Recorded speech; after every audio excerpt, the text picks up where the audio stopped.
بسم اللہ الرحمن الرحیم۔ السلام علیکم، ویلکم ٹو ماہم کہانی۔ پلیز ناول کو لائک کر دیجیے۔ اگر آپ نے ابھی تک چینل کو سبسکرائب نہیں کیا تو چینل کو سبسکرائب کر دیجیے۔ چلتے ہیں ناول کی طرف۔ اس نے چیخ چیخ کر گھر سر پر اٹھا لیا تھا۔ مسٹر وقار حواس باختگی میں فوراً انہیں ہاسپٹل لے گئے۔ انہیں ایڈمٹ کر لیا گیا تھا۔ حیران وہ تب ہوئے جب ان کی موجودگی کے باوجود پروا نے پہلی فرصت میں موسیٰ کو کال کر کے بلوایا تھا۔ انہیں اس وقت نہ اپنوں کی ضرورت تھی نہ ہی سہارے کی۔ مسٹر وقار وہاں موجود تھے۔ Mrs Shaista I C you میں تھی۔ ہاسپٹل میں علاج کی فیس بھی پے ہو چکی تھی، پھر بھی اس نے موسیٰ کو بلوایا تھا۔ مسٹر وقار تلملا کر رہ گئے تھے۔ بزنس کے لیے لیا گیا پیسہ وہ لگا چکے تھے اور یہاں مدت ختم تھی۔ وہ پیسہ لگایا بندہ اب حلق میں ہڈی بن کر اٹک گیا تھا۔ پہلے خانزادہ حدید کا خوف تھا، اب ان کی بیوی اور پروا نے خان موسیٰ کو ان کے سر پر سوار کر لیا تھا۔ وہ چور نظروں سے موسیٰ خان کو دیکھنے لگے جو پروا کے ساتھ مسلسل موجود تھا۔ وہ بستر پر دراز تھا، زرد چہرہ اور نیلی آنکھوں کے گرد سیاہ گہرے حلقے تھے۔ ادب خان یک ٹک اس چہرے کو تک رہا تھا۔ یہ سب کیسے ہوا ادب خان؟ وہ اٹیک؟ شیر خان ڈرائیور ٹھیک ہے؟ وہ ذرا ہوش سنبھالتے ہوئے دھیمے لہجے میں سوال کر رہا تھا۔ شیر خان نہیں رہا خان جی، موقع پر ہی مر گیا تھا۔ بہروز خان کا بندہ پرویز خان آپ کو مارنے آیا تھا۔ میں نے اسے مار ڈالا مگر میں لیٹ ہو گیا، وہ حملہ کر چکا تھا۔ آپ کی جگہ اسے مار کر وہیں چھوڑ دیا۔ گاڑی میں دھماکہ ہونے سے شیر خان اور پرویز خان کی لاشیں جھلس گئیں۔ میں نہیں جانتا پھر کیا ہوا کیا نہیں۔ آپ 2 ماہ بعد ہوش میں آئے ہیں خان جی، پورے 2 ماہ میں اذیت میں رہا ہوں۔ ادب خان اس کا ہاتھ تھام کر لبوں سے لگاتا رو پڑا۔ وہ تعصب سے ادب خان کو دیکھنے لگا۔ اس کی حالت بہت خراب تھی۔ بڑی ہوئی داڑھی اور بکھرا اجڑا کسی فقیر کا سا حلیہ۔ ادب خان جیسے ان 2 ماہ میں ہی زندگی سے دور ہو گیا تھا۔ پاگل ہو ادب خان، اپنی حالت دیکھو، کیا تم بچے ہو جو رو رہے ہو؟ وہ ہولے ہولے بولتا مدھم سا مسکرایا۔ چند جملے بول کر ہی اس کا سانس پھول گیا تھا۔ آپ کے بغیر میری زندگی کا کوئی مقصد نہیں خان زادہ جی۔ میرے ماں باپ اور میرا آسمان زمین آپ ہیں۔ میں مر جاتا اگر اب بھی آپ نہ اٹھتے۔ ادب خان مر جاتا آپ کے بغیر۔ ادب خان سر جھکائے اب بھی رو رہا تھا۔ خانزادہ سے چند سال بڑا ادب خان اس وقت اس کے سامنے مجبور بے بس بچے کی طرح سر ڈالے بیٹھا رو رہا تھا۔ اس نے اپنے ہاتھ اٹھا کر ادب خان کے سر پر رکھ دیے، کسی بزرگ کی طرح تسلی دی تھی، صبر دلاسا۔ ادب خان وہ لرزتی آواز میں پکار رہا تھا۔ ادب خان نے پھرتی سے سر اٹھا کر سوالیہ نظروں سے خانزادہ کا چہرہ دیکھا۔ اس آواز اور اس پکار کے لیے وہ 2 ماہ سے تڑپا تھا۔ میرے گھر والے، وہ بس اتنا ہی بولا تھا۔ ہوش سنبھالتے ہی اسے گھر والوں کی فکر ستا رہی تھی۔ وہ سچ کہتا تھا، وہ حویلی والوں کے بغیر نہیں رہ سکتا تھا۔ اس کی آنکھوں میں بار بار پریہان کا شرماتا گلابی چہرہ آ رہا تھا۔ وہ بےتاب ہو رہا تھا اسے دیکھنے کے لیے، ملنے کے لیے۔ میں نہیں جانتا خان جی، آپ کے پاس ہوں میں حویلی واپس نہیں لوٹا آج تک۔ آپ کی حالت ابھی نہ سفر کے قابل ہے نہ ہی آپ ابھی اٹھ سکتے ہیں۔ آپ کا علاج کسی اچھی جگہ ہوتا تو شاید 1 ماہ لگتا، مگر میں کہیں لے جا نہیں سکتا تھا، آپ کی جان کو خطرہ تھا۔ میں اس چھوٹے قصبے میں لے آیا۔ ادب خان اس کا اپنے سر پر رکھا ہاتھ اپنے ہاتھوں میں لیے بول رہا تھا۔ وہ خاموشی سے آنکھیں بند کر گیا۔ کلینک کا وہ معمولی ڈاکٹر اپنی تمام تر کوشش سے خانزادہ کا علاج کر رہا تھا۔ ادب خان کا یقین تھا اللہ اسے شفا دے رہا ہے، اسے صبر کرنا تھا۔ اس نے 2 ماہ خانزادہ کی آنکھ کھلنے کا اذیت ناک انتظار کیا تھا۔ وہ کچھ اور وقت اس کے ٹھیک ہونے کا بھی انتظار کر سکتا تھا۔ وہ ڈاکٹر کے آنے پر اٹھ کر کلینک سے باہر نکلا اور علاقے میں موجود اپنے خاص بندے کو کال ملا لی۔ بہروز خان کی حویلی میں رہو اور ان کی ایک ایک حرکت کی خبر دیتے رہنا۔ خان صاحب کی حویلی میں سب ٹھیک ہے نا؟ وہ جیسے آج ہوش میں آیا تھا، اب سارے معاملات سنبھال رہا تھا۔ خان حویلی میں سب اچھا ہے، خانزادہ حدید کی موت کا صدمہ ہے سب کو، مگر سب سلامت ہیں۔ بہروز خان کے ڈیرے میں میرا اب کافی آنا جانا ہو گیا ہے۔ ادب خان نے کہنے پر اکتفا کیا اور کال کاٹ دی۔ فضا میں آزاد سانس لی اور آسمان کی طرف دیکھتا مسکرا دیا۔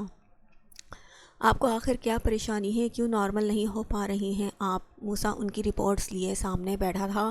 مشکل سے ان کی طبیعت سنبھلی تھی۔ ابھی انہیں ہاسپٹل سے ڈسچارج ہو کر گھر پہنچے 3 دن ہوئے تھے کہ ان کو ہارٹ اٹیک کی وجہ سے ہاسپٹل لانا پڑا۔ ڈاکٹرز نے کافی مشکل سے اسٹیبل کیا تھا اور اب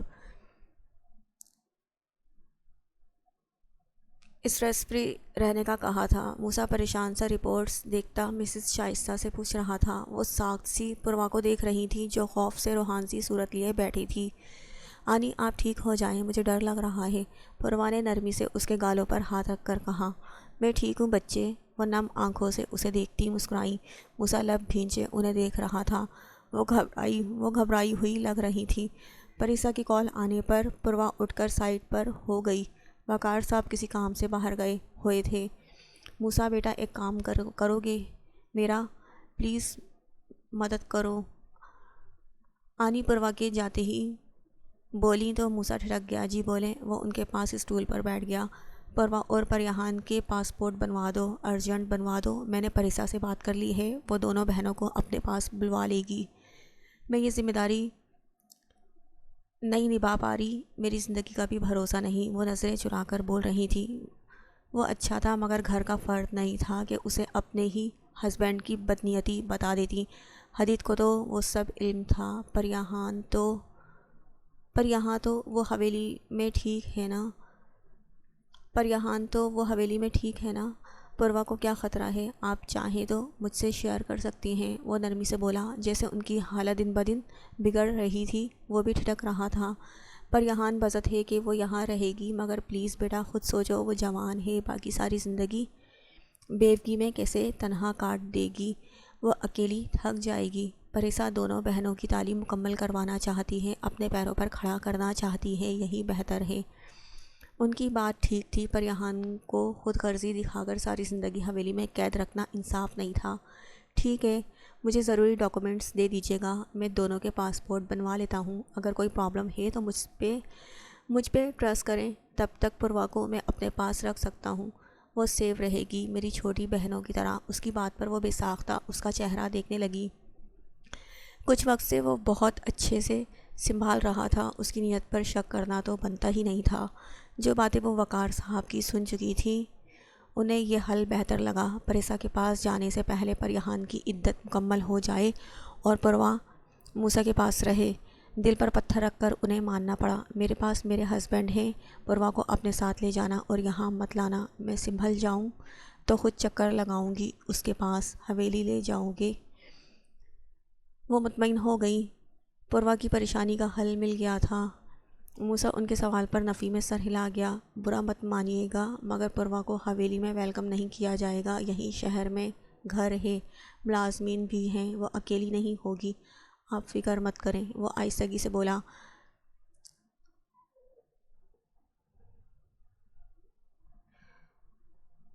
وہ بات کر کے واپس آ گئی تھی، روحان سی صورت لیے قریب آئی۔ یہ آپ ہی مجھے اپنے پاس بلوا رہی ہیں، پریحان آپ ہی مجھے اپنے پاس بلوا رہی ہیں، آپ میرے ساتھ ایسا مت کریں، میں ان کے پاس نہیں رہ سکوں گی، وہ اپنی آنی سے لپٹ کر نم آواز میں بولی۔ سوری بیٹا، مجھے تمہارے لیے بہت تکلیف محسوس ہو رہی ہے۔ آنی اسے سینے سے لگا کر رو پڑی۔ جس کی بھی عادی ہوتی ہوں وہی چھن جاتا ہے، پہلے ماں، پھر پریحان رخصت ہو گئی، اب مجھ سے دور جا رہی ہے، اس معصوم کی بھی کیا قسمت ہے، وہ اسے خود میں بھینچ کر بولی۔ موسیٰ نے افسوس سے دونوں کو دیکھا تھا، وہ سمجھ گیا کوئی مشکل پیش آ رہی ہے انہیں، مگر وہ بتانا نہیں چاہ رہی تھی، اسی لیے اس نے بھی فورس نہیں کیا۔ مسز شائستہ کے ڈاکٹر کا نمبر لے کر اس نے محفوظ کر لیا تاکہ ان کی کنڈیشن کے بارے میں خبر لیتا رہے۔ پروا کو جانے کا مسز شائستہ نے کہا اور کیسے سنبھالا، وہ خاموشی سے موسیٰ کے ساتھ جانے کے لیے تیار ہو گئی، اور کیسے سمجھایا، وہ خاموشی سے موسیٰ کے ساتھ جانے کے لیے تیار ہو گئی۔ وقار صاحب کے آنے سے پہلے وہ پروا کو لے کر جا چکا تھا۔ وقار صاحب اپنے بزنس پارٹنر سے طے کر کے آئے تھے، ہاسپٹل سے پروا کو گھر لے جانے کے بہانے ان کو سونپ دیں گے۔ وہ مطمئن تھے کہ وہ نکاح کر کے پروا کو دیں گے تو یہ غلط نہیں، وہ ہاسپٹل پہنچے تو مسز شائستہ میڈیسن لے کر غنودگی میں تھی اور پروا کہیں نہیں تھی۔ حواس باختگی سے ڈیوٹی پر موجود نرس سے پوچھا، ریسیپشن پر بیٹھی لڑکی سے، اور یہاں تک کہ ڈاکٹر سے بھی پوچھ لیا، جانے وہ سب ملے ہوئے تھے یا واقعی لا علم تھے، مگر سب نے لا علمی کا ہی اظہار کیا تھا۔ پروا یقیناً خان موسیٰ کے ساتھ جا چکی تھی، مگر کیوں، کس رشتے سے، اور ایسی اپنائیت کب ان کے درمیان پیدا ہوئی تھی، یہ سب مسز شائستہ بتا سکتی تھیں، جو سکون کی نیند سو رہی تھیں۔ وہ آئرہ کے ساتھ کافی شاپ پر بیٹھا تھا۔ آئرہ خاموشی سے اس کا جائزہ لے رہی تھی۔ جینز پر لیدر جیکٹ پہنے وہ معمول سے ہٹ کر آج کچھ بہتر لگ رہا تھا۔ گھونٹ گھونٹ کافی پیتا ارد گرد کا جائزہ لے رہا تھا، یعنی آئرہ وہاں ہو کر بھی نہیں تھی۔ عیسیٰ، تمہیں تمہارے فلیٹ پر آنا برا لگا یا تمہارے فرینڈ کے ساتھ آنا برا لگا؟ آئرہ کے سنجیدگی سے کیے سوال پر وہ سیدھا ہوا۔ دونوں۔ میرے منع کرنے کے باوجود تم نے میرے فرینڈ سے رابطہ نہیں توڑا، اور دوسری بات، میں وہاں اکیلا رہتا ہوں، دوبارہ مت آنا وہاں۔ وہ بھی سنجیدگی سے جواب دے رہا تھا۔ آئرہ نے منہ بسورا۔ یکدم کوئی خیال آنے پر وہ شرارت سے مسکرائی۔ تو تم چاہتے ہو میں سب سے الگ ہو جاؤں، بس تمہارے ساتھ تمہارے سامنے رہوں؟ عیسیٰ نے ناک چڑھا کر اسے دیکھا اور سر جھٹکا تھا۔ مجھے آپ کہہ کر مخاطب کیا کرو آئرہ، اور میری بلا سے سب کے ساتھ فرینک رہو، اب نہیں ٹوکوں گا۔ By the way, thanks for visit. اس دن اپ سیٹ تھا تو کچھ زیادہ روڈ ہو گیا تھا، سوری۔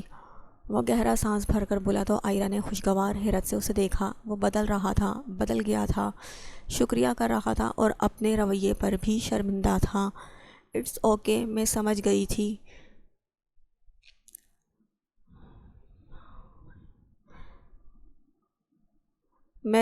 تھی کہ آپ بہت اپ سیٹ تھے۔ اس نے خوش دلی سے معذرت قبول کی اور مسکرائی۔ ایک بات کہوں، کیا مانیں گے؟ آئرہ کے سوال پر وہ سر ہلاتا اسے دیکھنے لگا۔ مجھے بہت شوق ہے آپ کا اپارٹمنٹ دیکھنے کا، جہاں آپ رہتے ہیں، وہ جگہ دیکھنے کا۔ اس کی بات پر وہ بے ساختہ ہنس پڑا۔ آئرہ یکٹک اسے ہنستا دیکھ رہی تھی۔ کافی وقت بعد وہ ہنسا تھا۔ اب اس کی ہنسی پہلے جیسی نہیں رہی تھی، مگر پھر بھی وہ توجہ کھینچ رہا تھا۔ کم آن آئرہ، ڈونٹ بی چائلڈ۔ وہ ہنسی دبا کر نفی میں سر ہلاتا بولا۔ آئرہ کا عجیب شوق اسے حیران کر گیا تھا۔ ہنستا جا رہا تھا۔ کیا وہ پاگل تھی؟ پلیز، میں سچ کہہ رہی ہوں، میں دیکھنا چاہتی ہوں۔ کیا ہم کبھی وہاں جا نہیں سکتے تھوڑی دیر کے لیے؟ اس کی ضد پر وہ سر ہلا گیا۔ دیکھیں گے کبھی۔ وہ سراسر ٹال رہا تھا۔ آئرہ نے وہ بات رہنے دی۔ ابھی وہ اچھے موڈ میں تھا، مگر کب اس کا موڈ بگڑ جائے اندازہ نہیں ہوتا تھا۔ بہتر تھا آج کی ملاقات اچھے موڈ میں ہی اختتام پذیر ہو۔ اوکے، مجھے آفس جانا ہے۔ بھائی کے پاس تم بیٹھو گی یا جانا ہے؟ وہ اٹھ کھڑا ہوا۔ آئرہ نے ٹھنڈی آہ بھری۔ بس اتنا ہی، کچھ وقت پہلے وہ آئے تھے، آتے ہی کافی لے کر پینے بیٹھ گئے اور پیتے ہی اٹھ کھڑا ہوا۔ سر ہلا کر اٹھتی وہ اسے تکنے لگی۔ دل میں حسرت ہی رہ گئی تھی، کب وہ اسے مکمل اور زیادہ وقت کے لیے میسر آئے گا۔ اس کے لیے عیسیٰ جیسے مہنگائی میں مشکل سے کمایا ہوا شخص تھا، جسے سنبھال کر رکھنے کو جی چاہتا تھا، مگر وہ ملے تب نہ۔ بائے کر کے اپنی گاڑی میں بیٹھتا وہ روانہ ہو گیا۔ سنگل پر گاڑی روک کر یوں ہی نظر گھمائی تو کچھ فاصلے پر رکی موسیٰ کی گاڑی پر نظر تھم گئی۔ موسیٰ خان کے ساتھ اس کا کوٹ پہنے کوئی نازک سی چھوٹی سی لڑکی بیٹھی تھی، جس کے بال کندھوں سے کچھ نیچے جا رہے تھے۔ وہ موسیٰ کی جانب رخ کیے بیٹھی شاید کچھ بات کر رہی تھی۔ وہ مسکرا کر سر ہلاتا سن رہا تھا۔ عیسیٰ کی طرف پشت ہونے کی وجہ سے وہ نہیں دیکھ پایا کون ہے اور کیسی دکھتی ہے۔ یہ کیا سین ہے یار؟ سنگل کھلتے ہی موسیٰ گاڑی آگے بڑھا چکا تھا۔ وہ کچھ آگے جا کر روڈ پر گاڑی ایک سائڈ پر لگاتا روک گیا۔ موبائل نکال کر کال ملا لی۔ لالا کہاں ہیں آپ؟ کال اٹینڈ ہوتے ہی بولا، باہر ہوں۔ کیوں، کیا ہوا؟ موسیٰ نے سوال کیا تھا۔